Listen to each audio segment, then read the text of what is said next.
आजमगढ़ में Indian medical association के सत्र 2026-28 का द्विवार्षिक चुनाव हरिहरपुर स्थित आईएमए भवन में शांतिपूर्ण तरीके से संपन्न हुआ। मुख्य चुनाव आयुक्त डॉक्टर नंदलाल यादव और चुनाव आयुक्त डॉक्टर अभिषेक सिंह की देखरेख में हुए इस चुनाव में भारी उत्साह देखा गया, जहां कुल 234 मतदाताओं में से 220 डॉक्टरों ने अपने मताधिकार का प्रयोग किया। अध्यक्ष पद के लिए डॉक्टर डीपी राय ने 146 मत हासिल कर शानदार जीत दर्ज की। वहीं उनकी प्रतिद्वंदी डॉक्टर आनंद सिंह को महज 74 मतों से संतोष करना पड़ा। सचिव पद के लिए चुनाव में बेहद दिलचस्प मोड़ आया, जब दोनों प्रत्याशी डॉक्टर रजनी त्रिपाठी और डॉक्टर मोहम्मद खालिद 110 मतों के साथ बराबरी के बाद मुकाबला टाई हो गया।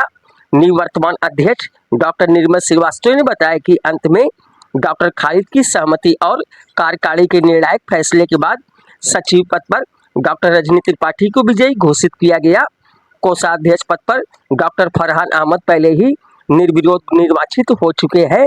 चुनाव परिणामों की आधिकारिक घोषणा होते ही जश्न का माहौल छा गया। डॉक्टरों ने नवनिर्वाचित पदाधिकारियों को फूल मालाओं से लादकर बधाई दी। वरिष्ठ चिकित्सकों ने नई कार्यकारिणी के सफल और उज्जवल कार्यकाल की कामना की है। न्यूज़ 9 भारत के लिए आजमगढ़ से अमित खरवार की रिपोर्ट। आईएमए के सभी सदस्यों ने जो मेरे प्रति विश्वास व्यक्त किया है, मैं उस पर पूरा खरा उतरने की कोशिश करूंगा। पिछली बार या पिछले अपने कार्यकाल में भी खरा उतरने की कोशिश किया, लगता है उसमें मुझे सफलता मिली, तभी उन लोगों ने मुझे इस बार भी अध्यक्ष पद के लिए चुना। मैं पूरी कोशिश करूंगा कि हम लोग इतना बढ़िया काम करें। हमारी डॉक्टर रजनी से जो हमारे संगठन के विस्तार के लिए जो हमारी प्राथमिकताएं हैं, वो अभी हमारे सेक्रेटरी डॉक्टर रजनी ने आपको बता दिया। वो हम लोगों की सहमति से सब कार्यक्रम बने हैं, तो चीज़ें जो हैं बिल्कुल उसमें कहीं कोई कंफ्यूजन नहीं है, वो हमारी प्राथमिकताओं में से है। उसके बाद जो भी और करना होगा हम लोग आपस में बात और अपने वरिष्ठ सदस्यों से जो भी हमारे और लोग हैं, अनुभवी लोग हैं, उनसे समझ बूझ के हम लोग इस बार बहुत बढ़िया काम करना चाहते हैं। वो आप लोगों के सामने आएगा तो समय बताएगा।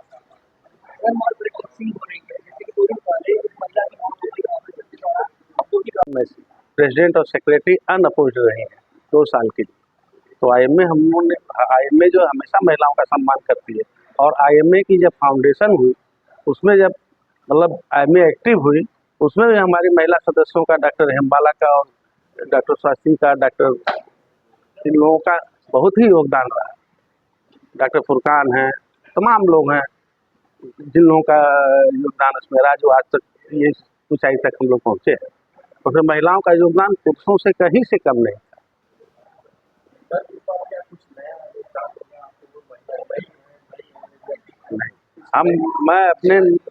मुझे पूर्ण विश्वास है कि जो हमारी नई सेक्रेटरी हुई है डॉक्टर रजनी, ये एनर्जेटिक भी है और डायनेमिक भी है। मुझे पूरा विश्वास है कि ये हम इनको सजेशन देते रहेंगे, कार्य ये करेंगे और हम भी उसमें सहयोग करेंगे। आप लोगों को रिजल्ट चाहिए, रिजल्ट मिलेगा। कि जिले जिम्मेदार नहीं है, इसके लिए यहाँ का प्रशासन जिम्मेदार है। वो क्यों झोला छाप को चलने दे रहा है, वो ना जिम्मेदार है। उसमें आईएमए क्या करेंगे, इसमें प्रशासन को चाहिए। हम लोग तो अपने सदस्यों के लिए भाई ठीक है, हम उसके लिए लड़ाई लड़ सकते हैं, फिर जो हमारे संगठन का सदस्य नहीं है वो अगर प्रैक्टिस कर रहा है या कुछ भी कर रहा है, उसके लिए प्रशासन जिम्मेदार है, हम थोड़े जिम्मेदार है। उसके बारे में हम जवाब दे क्यों? आपका क्वेश्चन ही गलत है। नमस्कार, मैं doctor Rajni Tiwari, fertility specialist. आज मुझे आईएमए आजमगढ़ जो आईएमए का डॉक्टर्स की एक संस्था है, उसको हम लोग इंडियन मेडिकल एसोसिएशन आईएमए बोलते हैं, उसके जो वोटिंग इलेक्शंस थे उसके थ्रू मुझे आज यहाँ का सेक्रेटरी बनाया गया है। और ये कार्यकाल मेरा 2026 से 2028 तक रहेगा।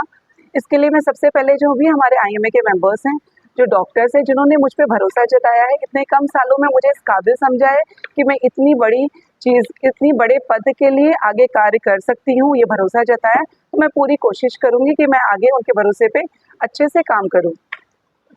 संगठन को मजबूत करने के लिए हम बहुत सारी नई चीज़ें लेके आने वाले हैं। सबसे पहले जो भी हमारा मेन आईएमए का जो मेन मोटो होता है, क्योंकि वो डॉक्टर्स का एसोसिएशन है, तो हम सबसे पहले डॉक्टर्स के हित की बात करेंगे। डॉक्टर्स के हित में जितने भी कार्य होंगे वो सारे डॉक्टर्स के हित में होंगे। जैसे कि आजकल डॉक्टरों पे कुछ जो मरीज होते हैं उनके जो रिश्तेदार होते हैं अननेसेसरी क्राउड क्रिएट करते हैं, तो उसके लिए हमने एक IMA लीगल सेल की स्थापना करने की सोची जो 24/7 काम करेगा। उसके साथ हम लोग 5 गाँव को अडॉप्ट करेंगे, जिसमें हमारे IMA के डॉक्टर्स के द्वारा फ्री कैंप लगाया जाएगा। उनकी जो मेडिकल फैसिलिटीज़ हैं उनको हम कवर करेंगे। इसके साथ साथ हम IMA इंश्योरेंस को लेके आ रहे हैं। उसके साथ बहुत सारे ऐसे डॉक्टर्स हैं हमारे 40-50 जो कि अभी मेंबर नहीं बन पाए। आपको पता होगा आजमगढ़ बहुत बड़ा शहर है, इसमें बहुत सारी विधानसभाएं हैं, तो बहुत बड़ा शहर है। बहुत सारे जो पेरिफेरी में डॉक्टर्स हैं वो मेंबर नहीं है, तो हम प्रमोट करेंगे कि हमारी IMA जो मेंबर्स हैं उनका नंबर बढ़े, हमारा संगठन मजबूत हो। नहीं, डॉक्टर खालिद सर को मैं बहुत बहुत धन्यवाद देना चाहूँगी।